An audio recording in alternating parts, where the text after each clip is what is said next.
Hey guys, welcome to my channel and my video. Today I'll be taking you through a deck that, although I didn't make the original version of, I've been tweaking it, trying to make it my own.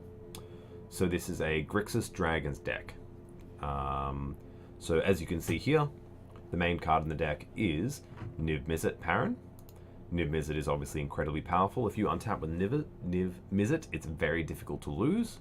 However, it is very difficult to cast. So in the mana base, there are no lands that don't produce blue or red. So that if you get 6 lands out, you're still very likely to be able to cast Niv-Mizzet. Although we do have Sarkhan, who can help you make mana to cast Niv-Mizzet, and you also have Dragon's Hoard to be able to cast Niv-Mizzet. Now, Dragon's Hoard and Sarkhan also have the additional benefit, because Niv-Mizzet, whenever you draw a card, it deals 1 damage to any target. Both Sarkhan and Dragon's Hoard allow you to draw cards. Dragon's Hoard by tapping it to draw a card because you played a dragon, which Niv-Mizzet, and Sarkhan as well, you can discard a card and draw a card, although you notably can't do that on the turn that you play the Niv-Mizzet. Otherwise, over here, there are some shocks, some dive downs, which are very important against the black-green decks that play Vraska and play Chupacabra. Opt is just a very basic draw spell, but when you have a Niv-Mizzet out, you get to draw 2 cards and deal 2 sets of 1 damage, so you start to really get everyone's down. I do like how Arena does show the flavor text. It's easy to anticipate Captain Storm's orders. Take the more dangerous route. Well, that's what I feel when I play a deck like this rather than black-green. Syncopate, very basic. You counter something, but most notably as well, with Niv-Mizzet, once you have Niv-Mizzet out, you can just cast Syncopate for 0. You get to draw a card, you get to deal a damage.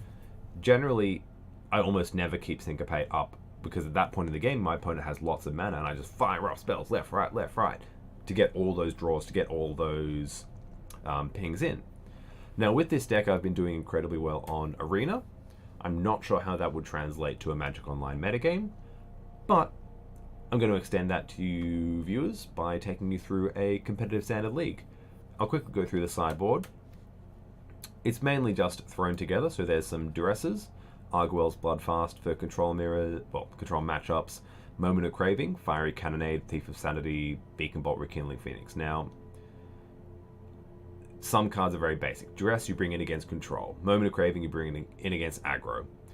Thief of Sanity, it is for when you change your game plan a little bit. Like, Thief of Sanity gives you a real card advantage, grindy aspect that you don't always have. Like, I sometimes bring Thief of Sanity in against mono red because the cards that I'm getting from them are so good. They're shocks, lightning strikes, chain whirlers. Beacon Bolt is great both against the aggressive decks as well as decks that are trying to duress you. You can duress a removal spell, but if your hand is Beacon Bolt, then that is, still good for you. Rekindling Phoenix. Now, this deck plays really well to the board in that all of its creatures have 4 toughness. Generally, after board, your opponent boards out some removal spells, but keep in specific removal spells that target your creatures. Usually, they don't have 2 removal spells to kill the Phoenix. Like, they don't usually keep in Lightning Strike. They can't Lightning Strike plus Shock.